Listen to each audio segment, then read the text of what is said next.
Autores y cómplices del asesinato de Fernando Villavicencio fueron sentenciados hoy a 34 años y 8 meses de prisión.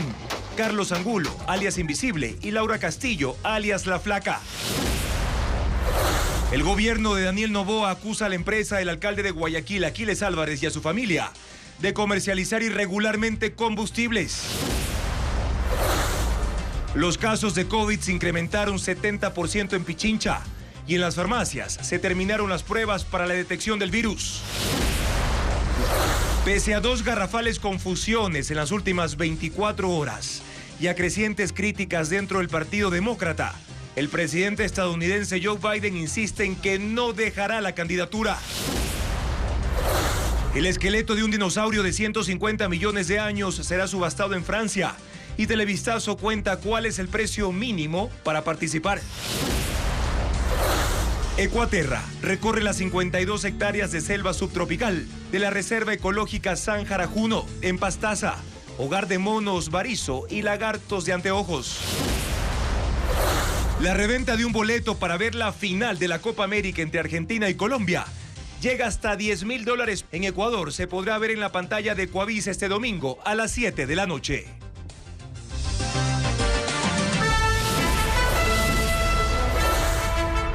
Televistazo Estelar con Juan Carlos Aizprúa. Buenas noches, amigos. Bienvenidos a Televistazo Estelar. Ya hay sentencia por el asesinato de Fernando Villavicencio. Hoy terminó el juicio y el tribunal condenó a los 5 procesados.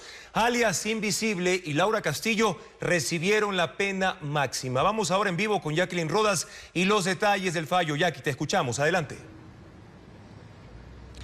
Juan Carlos, la decisión del tribunal fue unánime. Impuso una pena de 34 años y 8 meses de prisión para Carlos Angulo, alias Invisible. Según los jueces, la fiscalía logró probar que fue él quien ordenó el asesinato de Fernando Villavicencio desde la cárcel de La Tacunga mediante su teléfono directamente al gatillero que ejecutó el crimen el 9 de agosto del año pasado.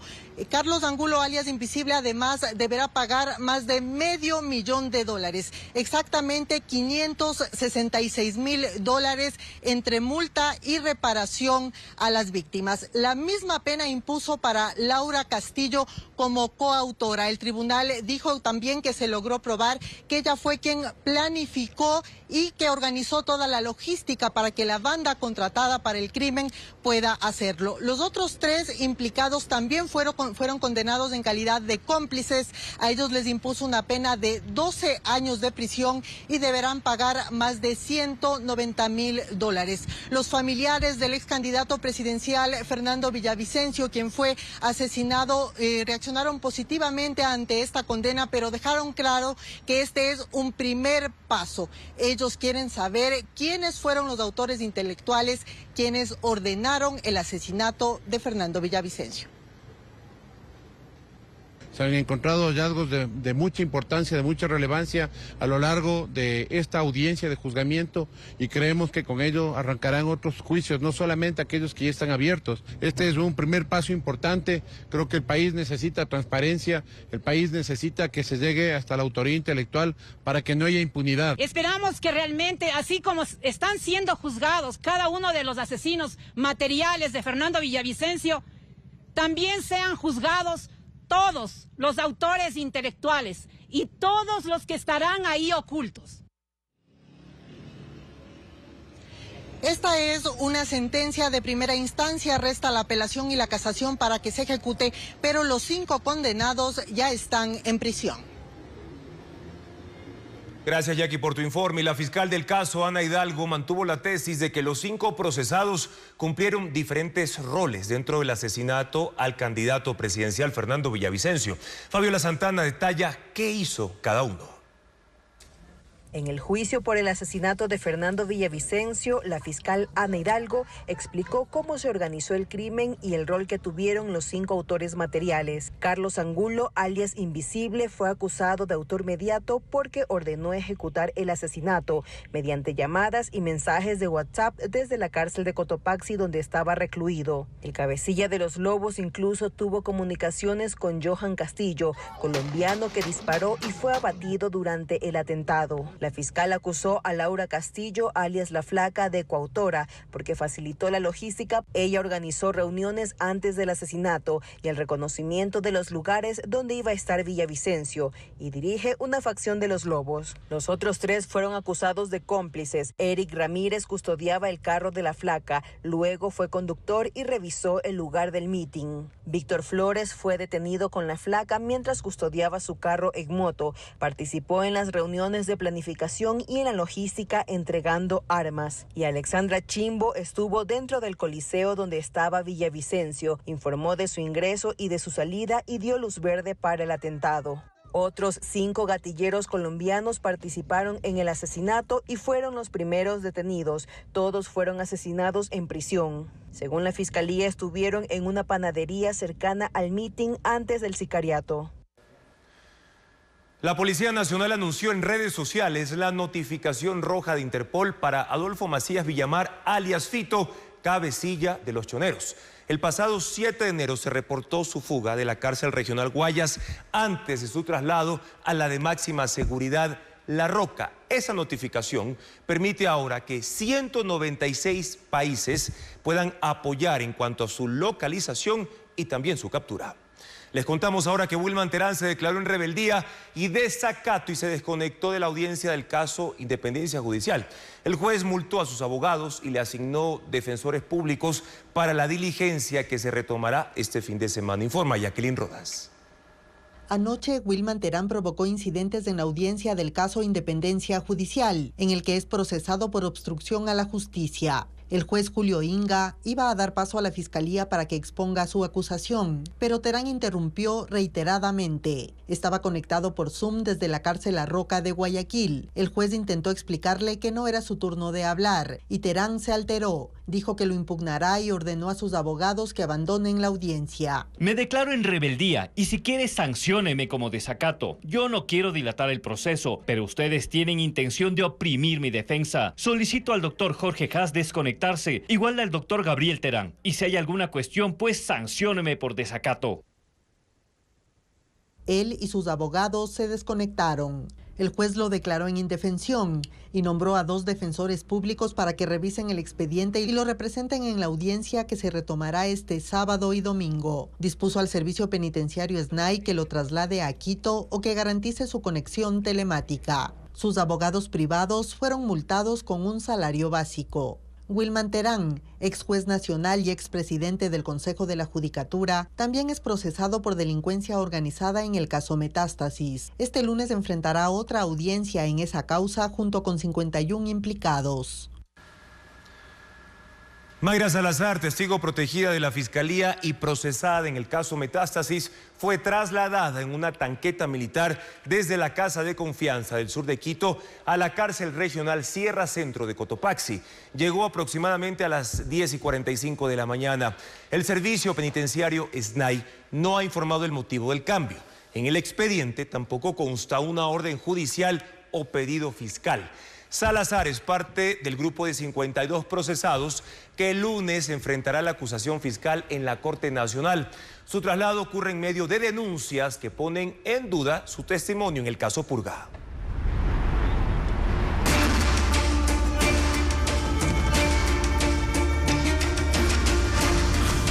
Biden se desgasta por terco.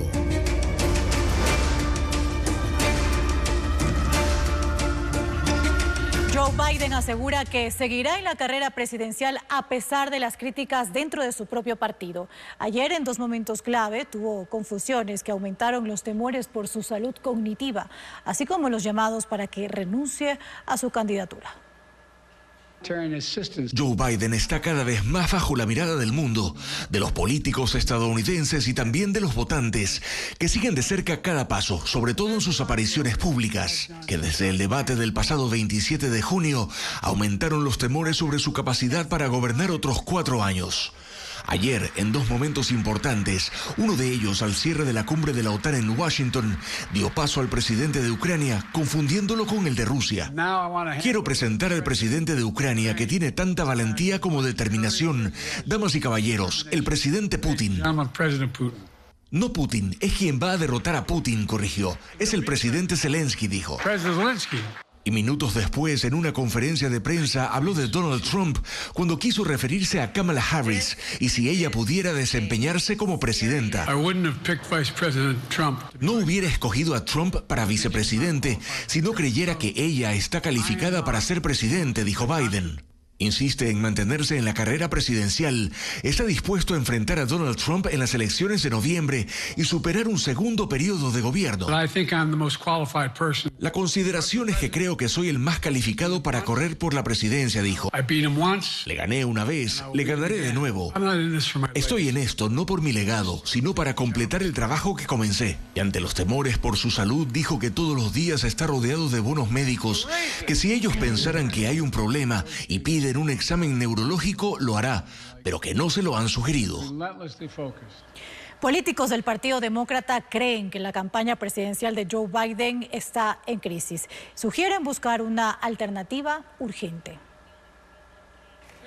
Públicamente hay al menos 18 congresistas demócratas que han dicho abiertamente que Joe Biden no debe seguir, un tema del que se habla más cada día y que enfrenta a miembros del partido. Para Brad Schneider, representante por el estado de Illinois, Biden parece estar en control de temas importantes, pero dice: el hecho es que no podemos tener una situación en la que todos los días estemos conteniendo la respiración.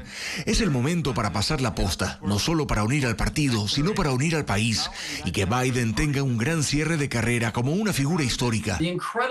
Mantenerlo en la candidatura, según Jim Hines, representante por Connecticut, no solo es arriesgar la reputación de un político, sino que está en riesgo el futuro de Estados Unidos, dice. Opina que hay un buen número de nombres en el Partido Demócrata, pero que no pueden estar así más tiempo. Esto es algo que debemos resolver en 5 o 7 días más, dijo en una entrevista, pues creen que Biden ya no es el candidato que puede ganar esta elección.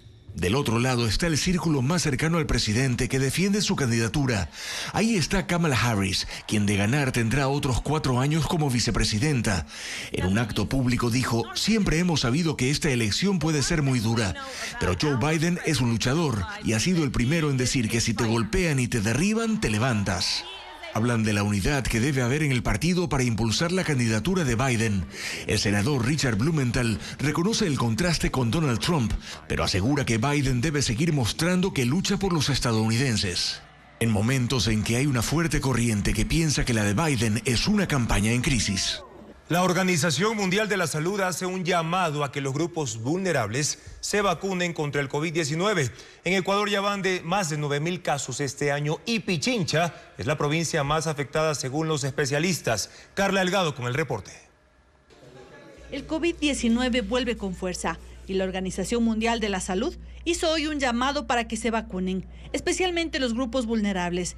El repunte causa la muerte de 1.700 personas a la semana en el mundo. En el país la respuesta de los ciudadanos no ha sido favorable, aunque el Ministerio de Salud adquirió 250.000 vacunas hace 2 meses. Han ido consumiéndose de forma muy lenta todavía. El último dato que tuvimos del Ministerio de Salud Pública es que alrededor de 30.000 dosis han sido aplicadas. Muy lejos del número adecuado para lograr una nueva inmunidad colectiva. Para esto, se tendrían que vacunar 6 millones de personas. En lo que va del 2024, hay 9.404 casos de COVID-19, según datos del Ministerio de Salud. Pichincha es la provincia más afectada por el virus. En las consultas particulares, el incremento es del 70%. Todavía no se está evidenciando una penetración importante de FLIR.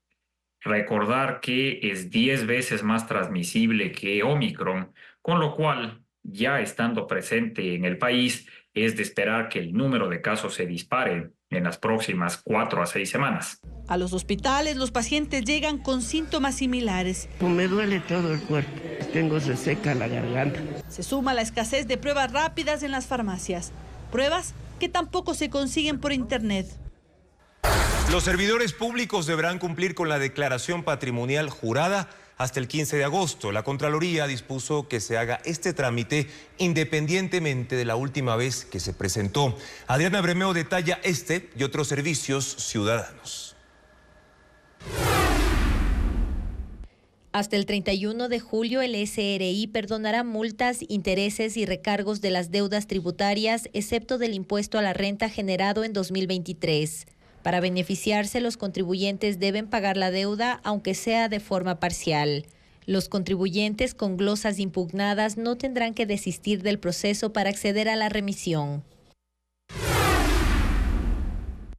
La Contraloría dispuso hoy que los servidores públicos hagan a partir del 15 de julio y hasta el 15 de agosto una declaración patrimonial jurada.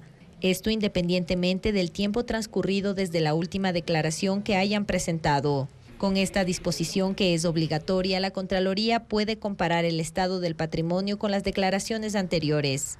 El trámite es gratuito y se realiza en la página web de la Contraloría en la opción Servicios en línea. La Corporación Financiera Nacional garantizará ante bancos privados hasta el 50% del total de créditos productivos a pequeñas y medianas empresas y para ello destinará $200 millones. Se otorgará desde finales de este mes a unos 5,000 clientes que buscan acceder o renovar préstamos y no cuentan con garantías y tampoco tienen capacidad de endeudamiento. Los proyectos serán calificados por cada institución financiera antes de otorgar el crédito. Desde hoy rigen nuevos precios de las gasolinas en el país tras la actualización por el sistema de bandas que estableció el gobierno. Ahora el galón de Extra y Ecopaís se vende en $2.75. Antes, en cambio, valía el galón $2.72, es decir, 3 centavos más. En cambio, el precio de la super bajó. Ahora se oferta en todas las gasolineras a escala nacional, justamente con un precio de $3.91 como base, cuando hasta hace poco se vendía en $4.11. Les recordamos que el precio de este combustible, la super, está liberalizado desde hace 2 años. Y las importaciones de combustible, derivados y hidrocarburos no pagarán impuesto a la salida de divisas. Esa medida se estableció vía decreto presidencial. Diego Cuenca describe los productos en los que se aplica. Ese jueves, el presidente de la República firmó el decreto 325, que reduce el impuesto a la salida de divisas, o ISD. Se trata del tributo que deben pagar empresas y personas cuando realizan actividades que implican la salida de dólares de Ecuador. Según el documento, se reduce al 0% el ISD para las transferencias, envíos o traslados de divisas al exterior, que pueden ser en efectivo, en cheques o en cualquier otra modalidad, incluyendo las compensaciones realizadas con o sin la intermediación de las instituciones financieras. Esta medida aplica para las importaciones de combustibles, derivados de hidrocarburos, biocombustibles, gas licuado del petróleo y gas natural, que son destinados para el consumo interno del país. En 15 días contados desde este jueves, el Servicio de Rentas Internas SRI, el Ministerio de Energía y Minas, Agencia de Regulación y Control de Energía y Recursos Naturales No Renovables, emitirán resoluciones para aplicar el decreto. Esta decisión presidencial está sectorizada para el área de hidrocarburos, pues el impuesto a la salida de divisas para otros bienes y servicios se mantiene al 5% según la ley para enfrentar el conflicto armado interno, que entró en vigencia el pasado 12 de marzo. La Fiscalía allanó 2 inmuebles del ex juez de la Corte Nacional, Byron Guillén, en el marco de una investigación por concusión. Él fue acusado por Daniel Salcedo de haber recibido dinero a cambio de un fallo favorable, como lo informa Fabiola Santana.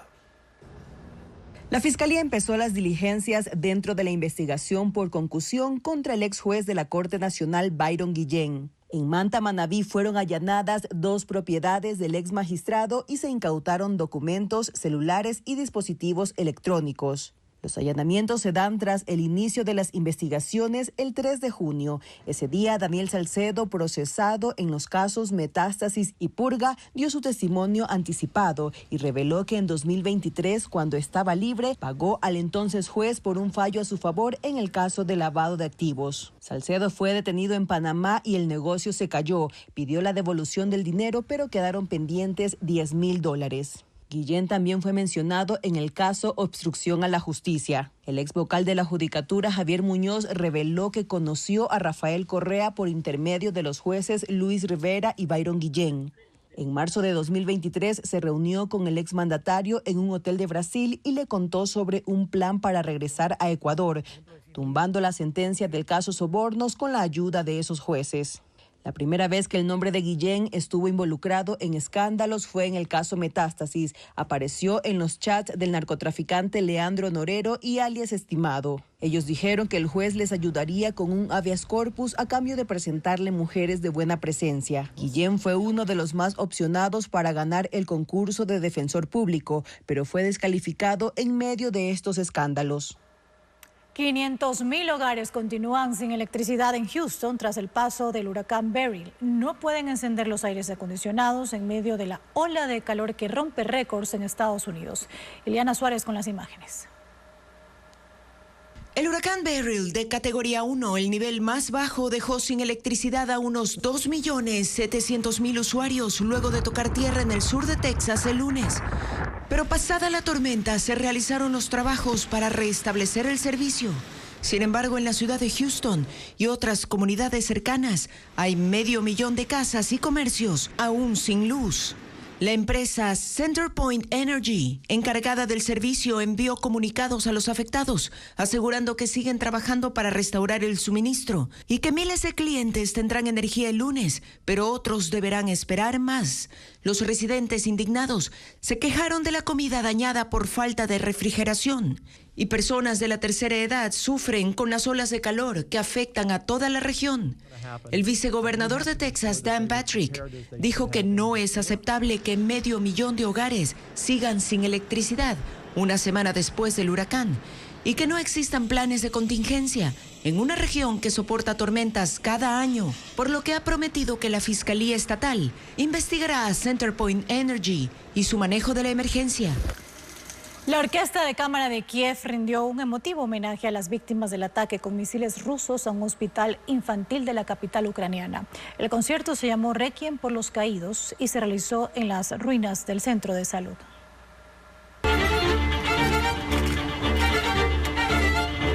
La música como símbolo de resistencia es el mensaje de la Orquesta de Cámara de Kiev. Usando las ruinas del hospital infantil bombardeado por misiles rusos el lunes como una sala de conciertos al aire libre, los músicos rindieron homenaje a las víctimas del brutal ataque, que dejó 44 fallecidos y más de 150 heridos en ese y otros puntos de Ucrania. Las 4 estaciones de Vivaldi resonaron entre los escombros.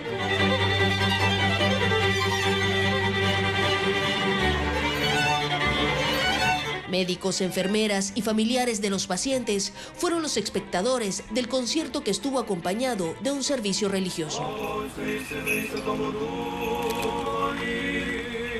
La orquesta ha dado varias presentaciones en medio de la guerra, incluyendo una en la plaza central de Kiev, pocos días después del inicio de la invasión rusa, manteniendo así una melodía de esperanza para los ucranianos.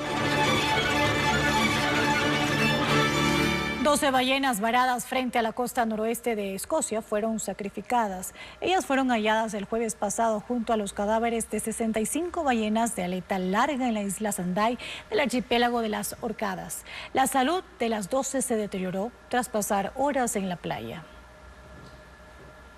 El actor Alec Baldwin no será juzgado por homicidio involuntario. La jueza desmintió el caso al probarse que la fiscalía ocultó evidencias que favorecían al acusado.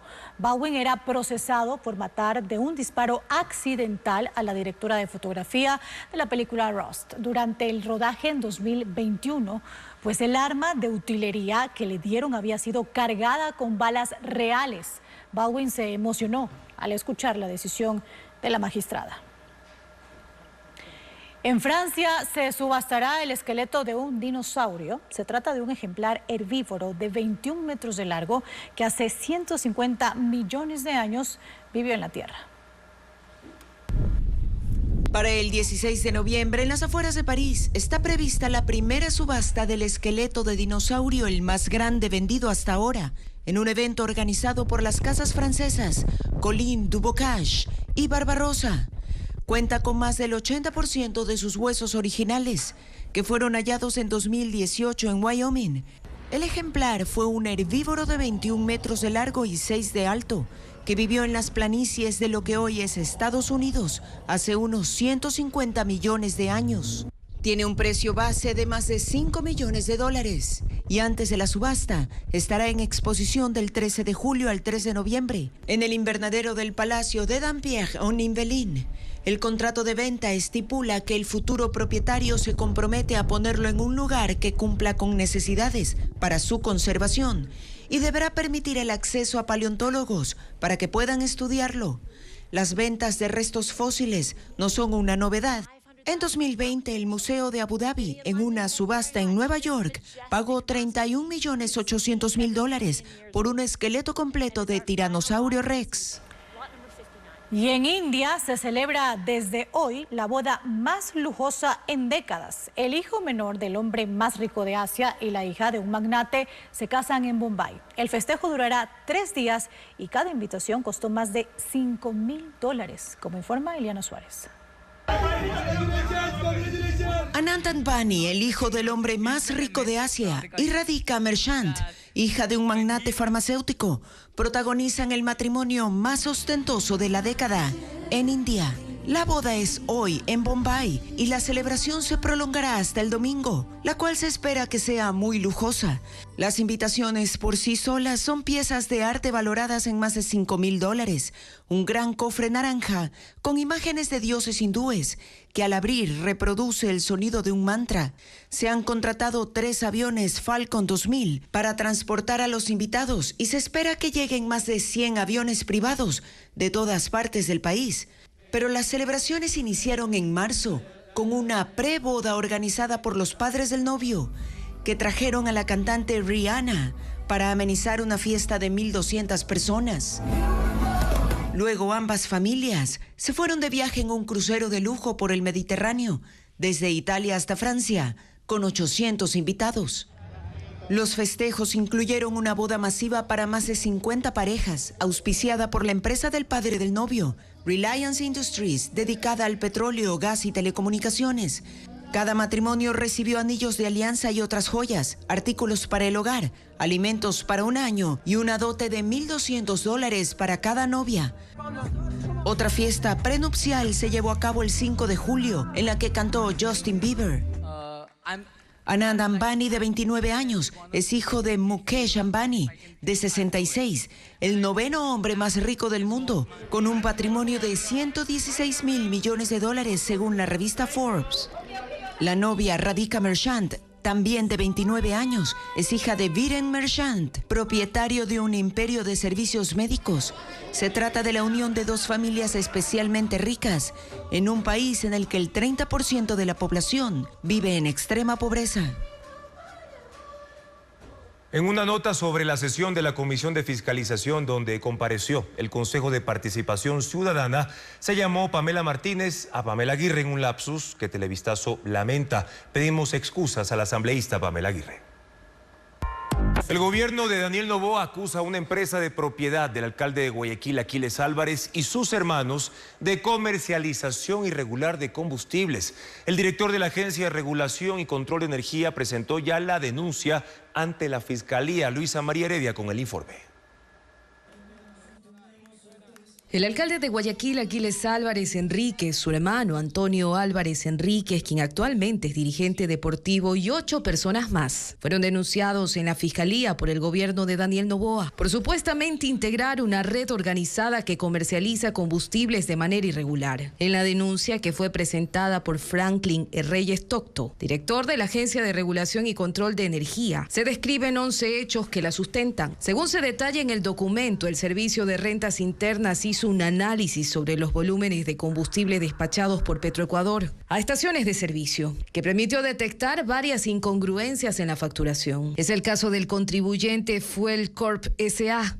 La firma habría adquirido 1.238 galones de diésel en el 2023, pero vendió 2.029 galones. A raíz de esa información, según se detalla en el documento, se identificó que Gasolineras Copedesa Gas Grupo S.A. facturó a Fuel Corp 2.183 galones de diésel, pese a no contar con la autorización para abastecer de combustible a esa compañía. Gasolineras Copedesa Gas Grupo S.A. es la empresa familiar de Aquiles Álvarez. De hecho, en 2021, con Álvarez como presidente de la sociedad fue calificada como comercializadora y empezó a expandir su red de estaciones de servicio por el país. Televistazo buscó una versión de los hermanos Álvarez. De Antonio no hubo una respuesta, mientras que el alcalde difundió un video. Ni siquiera hay el recato de no parecer obvio.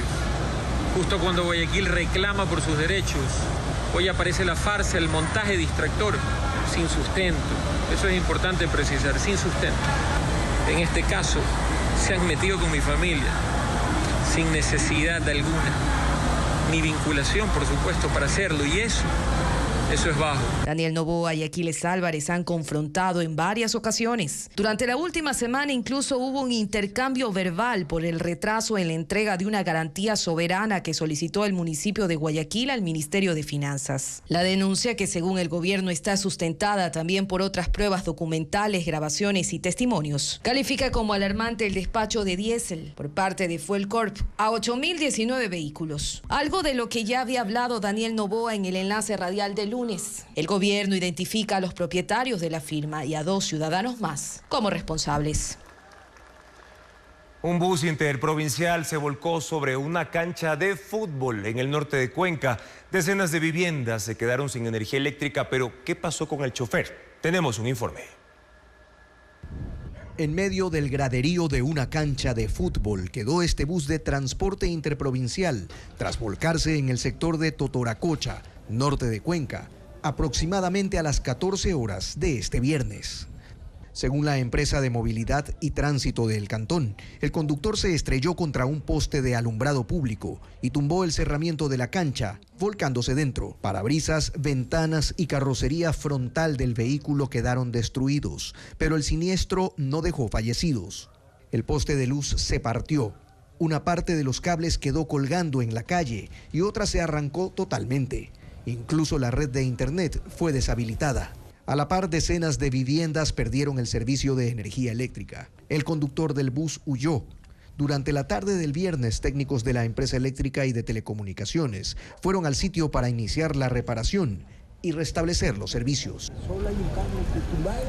Un juez ordenó la prisión preventiva del pediatra Pablo Aníbal Izquierdo, acusado de pornografía infantil. La audiencia se llevó a cabo en Quito después de su detención durante un allanamiento. Paul Romero con la actualización de este caso. El pediatra Pablo Aníbal Izquierdo fue procesado por el delito de pornografía infantil y anoche un juez ordenó prisión preventiva. Él fue acusado en la audiencia de formulación de cargos por un fiscal de la Unidad de Delincuencia Organizada de difundir y comercializar pornografía infantil y de adolescentes. Según la Fiscalía, el médico de 63 años era conocido dentro de la red digital con el alias Vale Pablo y almacenó 51 archivos multimedia en plataformas informáticas ancladas a sus 2 teléfonos celulares.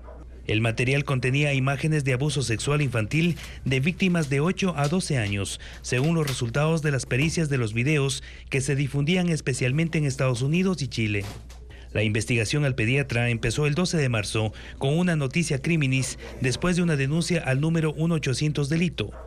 En la investigación participó el Centro Nacional para Niños Desaparecidos y Explotados de Estados Unidos. Él fue detenido después de vigilancias, seguimientos, extracción y análisis del material de abuso sexual infantil alojado en las plataformas informáticas. Durante el allanamiento a su domicilio, se decomisaron 4 teléfonos, una tablet y una computadora. El médico trabajó en hospitales públicos del país y fue asesor de salud de la Presidencia de la República entre 2011 y 2013. Por primera vez en Cotopaxi detectan una pista clandestina en medio de cultivos de plátano. Patricio Vera precisa en qué punto exactamente fue descubierta. En medio de un cultivo de plátano de 10 hectáreas, fue descubierta esta pista aérea clandestina en el recinto La Playita, en el suroccidente del cantón La Maná, provincia de Cotopaxi. Fue identificada por personal de la Fuerza Aérea Cotopaxi mediante imágenes satelitales. 30 militares y 15 policías partieron durante la mañana de este viernes desde La Tacunga para inhabilitar el área. La pista de lastre se extendía por 800 metros de largo y 6 de ancho, en medio de plantas de plátano y un riachuelo. Con 3 volquetas, operadores del municipio de La Maná colocaron 12 montículos de piedras y arena a lo largo de la pista. No hubo detenidos y aún no se ha determinado qué banda la utilizaba. Es la primera vez que se detecta una pista clandestina en Cotopaxi. El presidente de la República firmó el decreto ejecutivo con el reglamento de la Ley de Defensa Nacional. El documento cataloga a la policía como fuerza auxiliar y a los municipios como entidades complementarias de seguridad. Paul Romero con los alcances de esta norma. Los municipios serán entidades complementarias de seguridad. Así lo consideró el presidente Daniel Noboa en el nuevo reglamento de la Ley Orgánica de Defensa Nacional. El anterior, vigente desde 2009, lo derogó mediante decreto ejecutivo 327 que firmó ayer 11 de julio. En el capítulo 1 del documento de 8 páginas y 26 artículos, el mandatario señala que son entidades de apoyo de la defensa nacional las instituciones que disponen de recursos humanos, materiales y tecnológicos que contribuyan a enfrentar las amenazas por inminente agresión externa o grave conmoción interna. Los gobiernos autónomos descentralizados, metropolitanos y municipales realizan una actividad complementaria a la seguridad integral que brinda el Estado a través de las Fuerzas Armadas y la Policía Nacional de conformidad con la ley. Su gestión debe articularse a las políticas del Plan Nacional de Seguridad Integral. Desde la declaratoria de conflicto armado interno, el 8 de enero de este año, el Ejecutivo pidió la participación de los gobiernos seccionales en la lucha contra las organizaciones criminales. Según información del bloque de seguridad, la colaboración ha sido insuficiente para enfrentar la violencia criminal, especialmente en los cantones en donde no se ha logrado contener los homicidios, como Durán, Guayaquil, Quevedo, Machala, Ponce Enríquez. El presidente también reguló la creación de las fuerzas de tarea conjunta entre militares y policías para enfrentar a las organizaciones criminales. Estas serán temporales, no determina el tiempo y con objetivos específicos. En el nuevo reglamento se reitera que la policía es una fuerza auxiliar subordinada al Comando Conjunto de las Fuerzas Armadas durante estados de excepción y emergencia. Noboa otorgó 60 días al Ministerio de Defensa para que emita los instructivos y normativa secundaria para aplicar el reglamento y definir cómo deben participar los municipios en las tareas de seguridad. El Consejo de Administración Legislativa, el CAL, negó el pedido de la asambleísta correísta Gisela Garzón de darle seguimiento al embarazo de la fiscal Diana Salazar para retomar el juicio político en su contra. La Revolución Ciudadana ha puesto en tela de duda el estado de gestación de la fiscal. Luisa María Heredia con el informe. En reunión reservada, el Consejo de la Administración Legislativa tomó conocimiento de la solicitud enviada por la asambleísta de la Revolución Ciudadana Gisela Garzón al presidente legislativo Henry Kronfle para hacer un seguimiento al juicio político de la fiscal Diana Salazar, suspendido en mayo luego de que notificara sobre su embarazo. El pedido no tuvo respaldo. No tiene una motivación suficiente, ¿sí? Y somos muy legalistas en cuanto al proceso, al procedimiento que debemos llevar dentro del Consejo de la Administración Legislativa, entonces ni siquiera sometimos a votación. En una primera carta enviada a Kronfle el 19 de junio, Garzón, en calidad de proponente del juicio a la fiscal, pidió que se informe sobre el estado actual de Diana Salazar para determinar si ya se podía dar continuidad al proceso de juicio político. Considera que el estado de gravidez de la fiscal es un asunto de interés público. El CAL le respondió en un memorando que no existía ningún cambio. Se basó en el certificado médico que fue entregado por Salazar cuando hizo público su estado, que está avalado por el IES y confirma que pasa por un embarazo de alto riesgo. Pero el 7 de julio Garzón insistió. Envió un segundo requerimiento con el que solicitó que se incluya en la siguiente sesión del Consejo el tratamiento y seguimiento del juicio político a la fiscal, pues el correísmo está convencido, según lo expuesto incluso en un video que subió a su cuenta en la red social X el expresidente Rafael Correa, de que Diana Salazar no pasa por un embarazo de alto riesgo. Lo que se ha pedido es que se certifique cuál es el estado actual, o sea, ya está la documentación adjunta, ya tenemos, no podemos permitir que se haga una persecución a alguien que está haciendo bien su trabajo. En un comunicado publicado este miércoles, la fiscal rechazó las infamias de los mentirosos de siempre, que con tal de conseguir impunidad han sido capaces de rebasar toda frontera, no solo legal, sino moral, ética y humana. Y le recordó a la Revolución Ciudadana que la información relacionada con su embarazo está protegida bajo el derecho de la intimidad, por lo tanto, divulgarla es un delito. En los últimos 5 años, los seguros de renta vitalicia, que son parte de los seguros de vida, se han incrementado en 36%. Y es que los usuarios optan por fondos de jubilación privados que generan intereses. Ariana Bermeo con el informe. Los fondos de jubilación privados o planes de retiro ganan terreno en Ecuador. Son productos de los seguros de vida. El acuerdo consiste en fijar un monto con la aseguradora, pagarlo mensualmente y al cabo de un tiempo determinado recibir una renta que incluso puede ser vitalicia. Mientras más joven, el monto es más bajo porque el tiempo de aporte es mayor. Estas pólizas generan intereses. En los últimos 5 años ha aumentado en un 36% el monto de dinero que los particulares confían a las aseguradoras por este tipo de pólizas. 22 de las 27 que hay en el país ofrecen este servicio según la Superintendencia de Compañías, Valores y Seguros. En el 2023 se reportaron $673 millones, mientras que en el 2019 solo fueron $433 millones. En el mercado hay opciones desde 25, 50, $100 mensuales. Todo dependerá también de la edad. ¿Por qué de la edad? Porque al ser un seguro también deben medir nuestra tasa de mortalidad. Para su control, los seguros de renta vitalicia deben registrarse obligatoriamente en la Superintendencia de Compañías antes de su comercialización.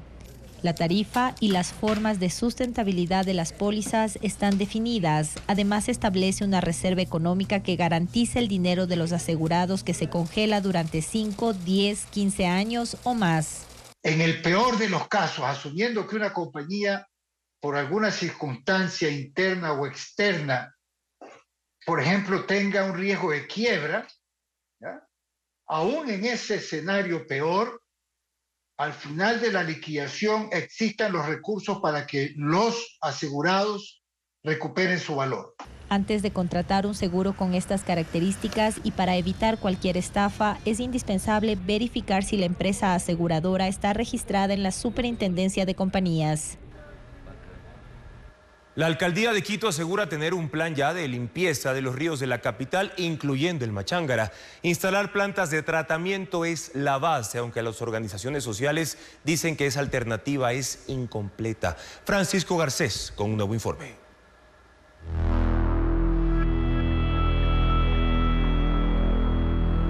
La alcaldía de la capital propone invertir $900 millones para descontaminar los ríos de Quito, entre ellos el Machángara. El anuncio se produjo 2 días antes de que el municipio fue sentenciado a reparar los daños ambientales de ese río. La estrategia para la El alcalde Pavel Muñoz dijo que construirán 23 plantas de tratamiento de aguas residuales, 3 en el área urbana y el resto en las parroquias rurales. Su objetivo es procesar el 97% de las aguas usadas porque la capital solo limpia el 3%. Esa tarea titánica de la cual se había hablado, pero no se había, como hasta el día de hoy, aprobado ya oficialmente una estrategia, no es de la noche a la mañana. Cuidado, alguien se confunde y dice, ya, entonces en 6 meses. No. Esto sería al menos unos 17 años de política constante y un total cercano a los $900 millones de inversión. Quito tiene una planta de tratamiento en el sur y según el plan, la próxima deberá ser construida en el Valle de Tumbaco. Costará $70 millones y permitirá limpiar el 4% de las aguas residuales. Viene luego una más pequeña en Calacalí, al noroccidente. Ninguna tiene estudios, presupuestos ni terrenos asignados. Hay muchos interesados, hay muchos intereses en los multilaterales, la CAF, el BID, el Banco Europeo, tiene mucha cercanía. La planta mayor, prevista para limpiar el 49% de las aguas, se construirá en la zona urbana de la capital, pero esto no tiene fecha. Por lo pronto, el municipio dice no estar preocupado por la sentencia que obliga a limpiar el Machángara, porque creen que están adelantados a la decisión que al final tomarán los jueces. Pero solo exhiben la estrategia anunciada por el alcalde y un documento con lineamientos generales que dependen de la buena voluntad ciudadana.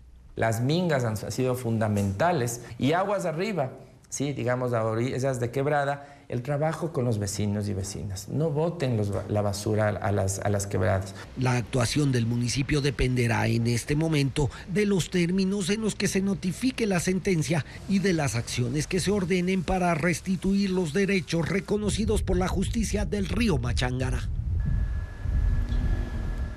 Atención porque hay 5 vías cerradas en la red estatal de la costa, sierra y Amazonía. Incluso el puente de la Unidad Nacional en la vía Durán-La Puntilla tendrá 3 carriles cerrados hasta el lunes de la próxima semana. Carla Delgado explica las razones para estos bloqueos. La variación del clima y las fuertes lluvias en zonas del país afectan el estado de las principales vías. En la provincia de Los Ríos, la vía Jujamba-Bahoyo estará cerrada en el sector Puentes Gemelos 1 por los trabajos que se realizan en su infraestructura. La ruta alterna es por el Puente Gemelo 2, según la información del Ministerio de Transporte. En Riobamba, en Chimborazo, la vía Lausigua-Asuntos-Chunchi continúa cerrada por la pérdida de parte de la carretera. Tras los deslaves e inundaciones del mes pasado en el sector Casual, se recomienda ir por 3 rutas alternas. Una de ellas, Guamote, García Moreno, Sibambe. En Cañar, la vía Huigra El Piedrero en el sector 1 de Mayo está cerrada por el colapso de la carretera. Y el puente Cutuguay. La ruta alterna es la troncal Sud a Lausí-Huigra. La carretera Baños Puyo fue declarada en emergencia hace 6 días porque perdió una parte de la mesa. Y por el colapso de muros del talud en Río Negro. Está habilitado solo un carril y se recomienda circular con precaución. El Ministerio de Obras Públicas informó que se cerrarán los 3 carriles del lado izquierdo del puente de la Unidad Nacional en el tramo Durán-La Puntilla hasta el próximo lunes 15 de julio. Esto debido a los trabajos de colocación de nuevas juntas en el complejo de puentes. Para vehículos pesados, se recomienda utilizar el puente alterno norte. Una obra de teatro nocturna para niños, una exposición en la Casa de la Cultura Núcleo Guayas y la proyección de 3 cortometrajes uruguayos en la Cinemática Nacional son algunas de las actividades en Quito, Guayaquil y Loja. Estefanía Arias con la agenda del fin de semana. ¡Cállate, Manuel! Pero chica, con el clima aquel. Ay, ¿qué? Carnavalito, una obra nocturna para niños, llena de canciones, música y títeres. Se presentará en el Teatro Marco Pamba, en Quito, con el grupo Sociedad Antónima y la soprano Andrea Cóndor. La función será el sábado 13 a las 19 horas.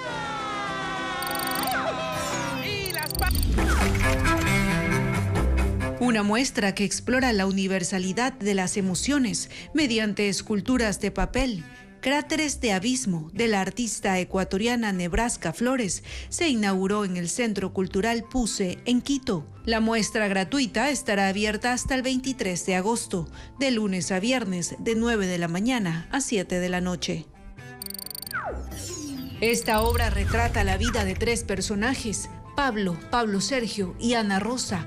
Sus desencuentros, distancias y sentidos, de cómo los hechos desatan especulaciones y marcan las vidas de las personas. Entre Cielos, el primer libro del escritor quiteño Francisco Terán Hidalgo, ya está disponible. Asimismo, el esperado regreso a la novela del escritor estadounidense Paul Auster, Baumgartner, acompaña al inolvidable profesor en un viaje por los recuerdos de toda una vida.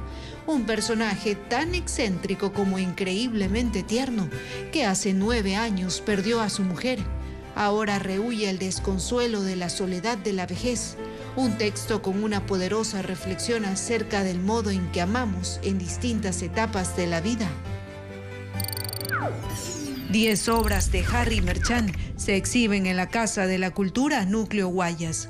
La exposición, denominada Antagonista, estará abierta hasta el 26 de julio, de lunes a sábado, de 9 de la mañana a 5:30 de la tarde. El ingreso es libre. Chano, ¿qué estás haciendo? El jefe y el carpintero es uno de los cortometrajes animados uruguayos que se proyectarán en el Cine Club Infantil Guaguateca este sábado 13. Los otros 2 filmes son Navidad Caribeña y Canilla Perfecta. Las funciones gratuitas serán en la Cinemateca Nacional en Quito a las 15 horas. De inmensidad del viento. Voces de Guayaquil, un concierto interpretado por el grupo Yavirac en homenaje a los 489 años de fundación de la ciudad.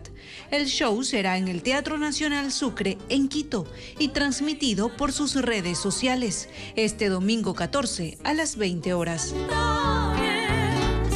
Tu enojo calmará. Impresionantes imágenes del espacio compiten en el concurso de fotografía astronómica 2024.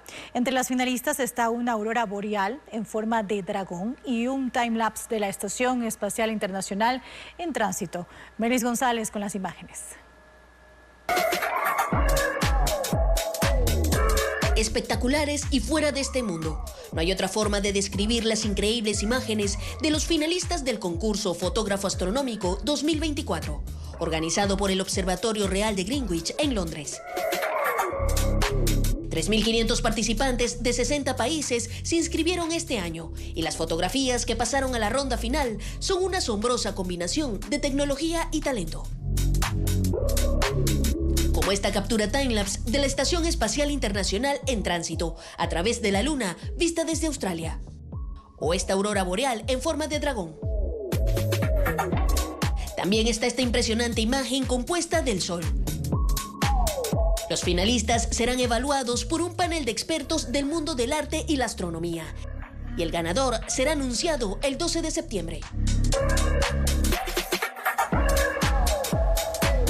La Reserva Ecológica San Jarajuno en Pastaza alberga diversas especies de flora y fauna, incluyendo monos varizos y lagartos de anteojos. Son 52 hectáreas de bosque con una importante fuente hídrica que conjugan los Andes subtropicales con la selva amazónica. Ecuaterra muestra a continuación su maravillosa biodiversidad. Gracias por su sintonía, amigos. Este domingo Ecuavisa transmitirá la gran final de la Copa América, que será disputa del actual campeón Argentina contra Colombia. Pero desde las 5:50 de la tarde ya podrán ver la previa de este encuentro y a las 7 de la noche la final del torneo continental más antiguo del mundo. Todos invitados a seguir disfrutando de esta fiesta deportiva por la señal de Ecuavisa. Las noticias vuelven mañana en Televistazo a las 19 horas. Buenas noches, amigos, y buen fin de semana.